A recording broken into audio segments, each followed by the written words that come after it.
Bonjour, monsieur Modric Amen. Bonjour. Alors, vous habitez Bruxelles et pourtant, vous vous présentez sur les listes en Hainaut. C'est tout à fait légal. Reste que le Hainaut, c'est là où le Front National a fait ses scores les plus élevés dans le passé, là où il y a donc un électorat d'extrême droite potentiel. C'est donc stratégique? Écoutez, je me présente en Hainaut d'abord parce que je suis originaire du Hainaut Charleroi, mais surtout parce que c'est là que le PS a fait depuis 30 ou 40 ans les pires ravages par rapport à la situation économique, par rapport au chômage, par rapport à l'insécurité et par rapport à la malgouvernance. C'est pour ça que je me présente. Donc vous vous présentez contre le PS ou devant l'électeur? Non, nous présentons d'abord pour l'espoir pour les citoyens, mais aussi contre l'État PS et ses satellites que sont le MR, le CDH, Écolo. Mais le Hainaut, c'est donc là où le Front National a fait ses scores les plus élevés. C'est une terre où il y a un électorat d'extrême droite potentiel. C'est stratégique, vous voulez séduire cet électorat-là? Regardez qui nous rejoint aujourd'hui. Les gens nous rejoignent de tous bords politiques. Nous avons des gens qui votaient socialistes, nous avons des gens qui étaient CDH, nous avons des gens qui votaient MR. Et nous ramenons aussi des gens qui votaient peut-être extrême droite vers un parti démocratique et nous en sommes fiers. Alors on va parler justement programme. Vous mettez l'accent sur 3 points, immigration, insécurité, impôts. Vous dites vouloir mettre les points sur les i. Alors l'immigration, pourquoi une priorité ? Mais parce que je pense que les citoyens se rendent compte, et on voit les sondages, qu'il y a un vrai problème en matière d'immigration. Et nous avons finalement des principes très simples. Vous dites, on voit les sondages, mais justement, récemment, un sondage baromètre RTBF La Libre Dedicate montre que l'immigration, ça ne vient pas du tout au début des priorités. C'est largement derrière l'enseignement, la santé, l'économie, l'emploi, le chômage. Écoutez, d'abord, 90% des Belges estiment que l'immigration, un sondage qui a été fait il y a un an, est hors de tout contrôle aujourd'hui. On le sait. Ces chiffres sortent d'où? Parce que le sondage que vous mettez dans votre, c'est un sondage mondial. C'est un sondage mondial. C'est 2011, ce sondage-là, sur 72% des gens. 72% estiment que l'immigration est un réel problème. Ça date de 2011. Non, oui, mais enfin, écoutez, on voit que tous les sondages, ça n'a pas changé. Maintenant, quels sont nos principes en matière d'immigration? Finalement, assez simple. Un, ceux qui viennent ici doivent s'adapter à nos valeurs et pas l'inverse. Deux, ceux qui viennent ici doivent contribuer au bien-être commun et pas se servir au buffet de la sécurité sociale belge. Un exemple, je viens de lire aujourd'hui qu'en Angleterre, la Law Society, les barristers, les avocats peuvent dorénavant rédiger des testaments qui sont conformes à la charia. Et un des principes, notamment... Attendez, mais c'est en train de gagner l'Europe. Et un des principes, c'est qu'on pourra déshériter d'une part les femmes et d'autre part ceux qui seraient des mécréants. Nous ne voulons pas de ça en Belgique. Nous voulons que nos règles, nos valeurs soient respectées. Vous dites que notre pays ne peut plus porter la charge justement de l'immigration. Or, un récent sondage, février 2014, de l'OCDE, montre justement que les ménages en Belgique issus de l'immigration contribuent à l'économie. La différence entre leur contribution à l'impôt et les charges sociales est positive. Une partie contribue et malheureusement une autre partie est à charge.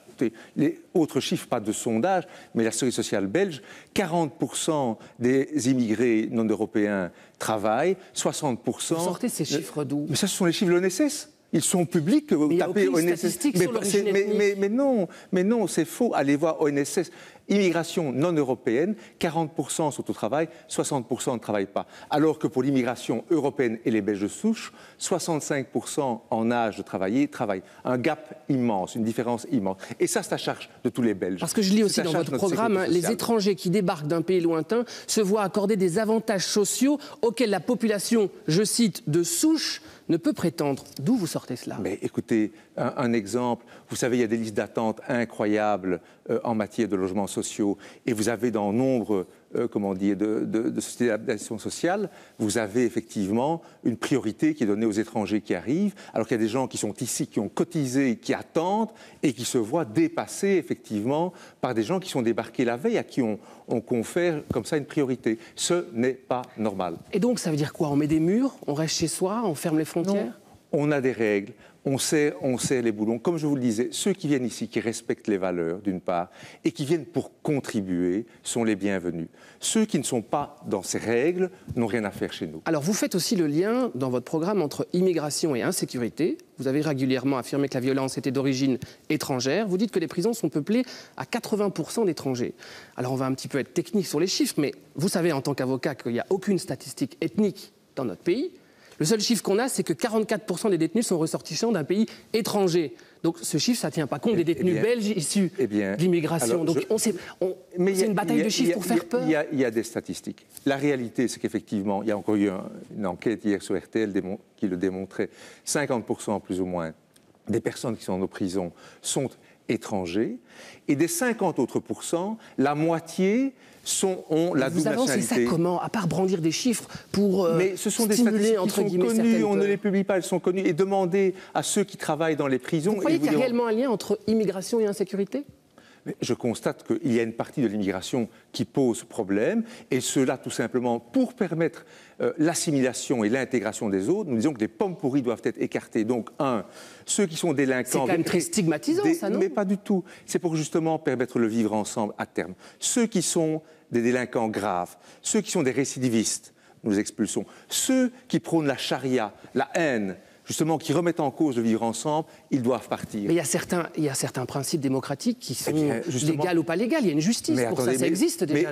Mais tout ça, effectivement, le fait de pouvoir permettre d'expulser justement les photos de haine, ça existe dans les textes de loi, seulement ce n'est pas appliqué. On a expulsé 2 personnes depuis l'après-guerre en Belgique pour des raisons de ce type-là, alors qu'il y en a des centaines à écarter. Des centaines à écarter. Bien entendu, des gens qui sont... Il y a des centaines de prêcheurs de haine en Belgique. Mais bien entendu. Et pour permettre l'intégration de tous les autres qui sont ici, qui veulent vivre pacifiquement, il faut d'urgence écarter ces populations. Allez, on passe au 3e I, entre guillemets, de votre programme, impôt. Vous dites vouloir un Big Bang fiscal. Oui. Alors, techniquement, on ne va pas rentrer trop dans le détail, mais vous voulez en gros 3 tranches d'imposition. On réduit le système actuel. Et ça veut dire que dès qu'on touche 30 000 € ou plus, on n'a plus que 35% d'impôts. Donc ça fait beaucoup de nouvelles pour beaucoup de monde, j'ai envie de dire. Comment vous financez ça? Mais nous le finançons tout d'abord en réduisant toutes les dépenses inutiles. Avons-nous besoin encore de communautés, de provinces qui sont inutiles? Avons-nous besoin de 62 ministres? Avons-nous besoin de 600 parlementaires? Avons-nous besoin de 6 000 attachés de cabinet? Vous croyez vraiment que toutes ces dépenses sur l'appareil, entre guillemets, politique, va combler votre Big Bang fiscal? Parce que c'est énorme à financer. On va commencer par ça. Et puis, en réduisant les impôts, on va effectivement relancer, donner plus de pouvoir d'achat et relancer la machine économique. C'est un cercle vertueux, l'économie. C'est ce que nos politiques n'ont pas compris depuis très longtemps. Ils sont là dans leur cabinet, avec leurs études et autres. Ils ne savent plus ce que c'est que créer une entreprise. Ils ne savent plus ce que c'est que donner de l'emploi derrière leurs limousines et autres. Nous partons du terrain. Que nous dit-on sur le terrain? Vous êtes en train de dire que la classe politique, elle est un peu toute pourrie. Est-ce que j'ai dit pourrie? J'ai dit déconnectée.